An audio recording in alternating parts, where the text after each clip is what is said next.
부부 사이에 거짓말을 할 때가 있잖아요.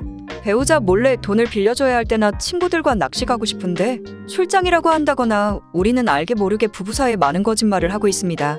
거짓말이 없는 관계가 가장 좋겠지만 이런 거짓말들은 어찌 보면 들켰을 때 애교 수준이라고 할 수 있습니다. 바람 피우는 배우자가 거짓말하는 것만큼 힘든 것은 아닐 테니 말이지요.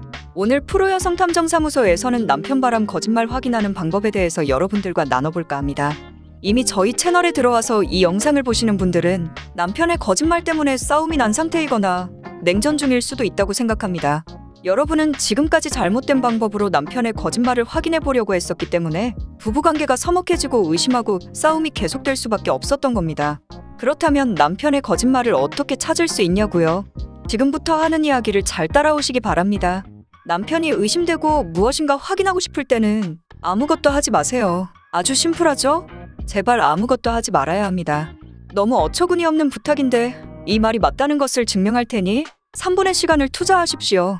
당신의 질문에 바로 진실을 대답해 줄 것 같았으면 남편은 거짓말 자체를 하지 않았을 겁니다. 특히나 이성의 문제는 당신이 눈치챌 정도로 남편에게서 어떤 변화가 일어났기 때문인 것이고 그 정도의 상황이라면 이미 불륜의 초입 단계를 지나고 있거나 깊은 사이일 가능성이 높습니다. 하지만 확실치도 않은 정황 증거만으로 당신의 궁금증을 입 밖으로 내뱉는 순간 그 불륜을 잡을 가능성은 높은 가능성으로 사라집니다. 왜 지금까지 당신이 남편의 바람을 잡지 못하고 거짓말의 진실을 확인하지 못했는지 아시겠습니까?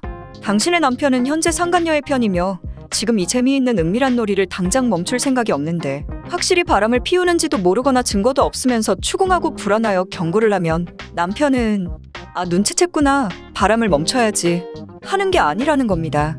프로여성탐정사무소는 아무것도 하지 말라라는 것이 끝까지 참아내라는 말이 아니라는 것을 말씀드립니다. 그 순간에는 아무것도 해서는 안 된다는 이야기입니다. 외출복 바지에 있었던 영수증이나 씻는다고 거실에 핸드폰을 놓고 갔었다거나 남편이 당신의 눈치를 보며 아차 하는 순간들이 있습니다.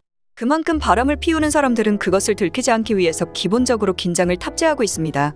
그럼에도 불구하고 바람을 잡을 수 있는 것은 당신의 포커페이스이며 컴다운할 수 있는 평정심입니다. 이틀 전 상담을 하신 한 아내분은 본인의 도덕성과 살아온 인생으로 봤을 때 부부 사이에는 거짓말이 절대 있어서는 안 된다고 생각한 분이신데요. 모든 사람이 그런 아내의 가치관처럼 살아가는 것이 아닙니다. 거짓말쟁이를 상대하려면 당신도 거짓말쟁이가 되어야 합니다. 그것이 당신의 삶에 큰 스트레스가 될 정도로 힘든 일이라면 당신은 앞으로 배우자가 바람 피우고 거짓말하는 것을 절대로 잡을 수 없습니다. 그냥 종교인으로 살아가거나 거짓말 없는 세상을 당신이 만들어내야 합니다. 원래 남편은 그런 사람이 아니었을 수도 있겠죠. 하지만 지금은 당신에게 거짓말을 하고 있지 않나요?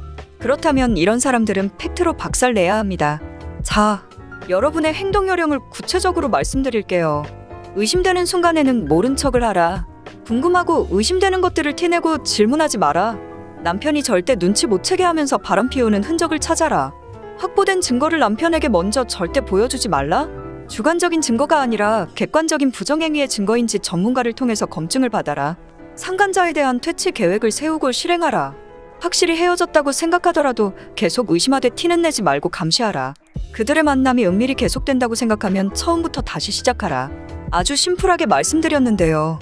심화 과정으로 들어가면 할 이야기가 참으로 길어질 것 같은데 이것도 제가 간단히 풀어서 말씀드려 볼게요.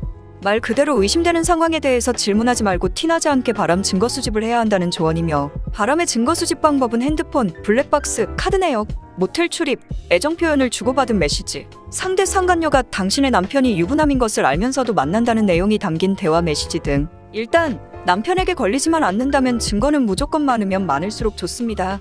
증거 확보 이후에 의기양양 남편에게 들고 갔다가 뺏기거나 증거가 사라지는 경우들도 있으니 증거는 확실하게 따로 보관을 하고 남편에게는 절대 티를 내지 말고 그 증거가 부정행위로서의 인정이 되는지를 확인받고 상간자 위자료 소송을 준비를 합니다. 그녀의 집이나 직장으로 소장이 날아가면 남편의 방해 공작이 시작될 건데요. 이때 정신 바짝 차려야 합니다. 상간자를 보호하기 위한 남편의 의지와 사랑은 아내를 무너지게 만드는데 충분합니다. 하지만 바람에 중독되어 제정신이 아닌 사람 붙잡아 놓고 화를 내거나 욕을 해봐도 사실 의미가 없습니다. 확실한 상간자에 대한 압박만이 그들을 사랑으로부터 갈라놓을 수 있습니다. 대략적으로 말씀드렸지만 진행 과정에서 시나리오가 더 보완되고 디테일해져야 되는 것이 사실입니다. 프로 여성 탐정은 아주 구체적인 상황별 대응 방법에 대해서 너무나도 많은 경험을 가지고 있으며 여러분의 눈높이에 맞는 컨설팅을 해드리고 있습니다. 남편의 바람을 정말 잡고 싶으신가요?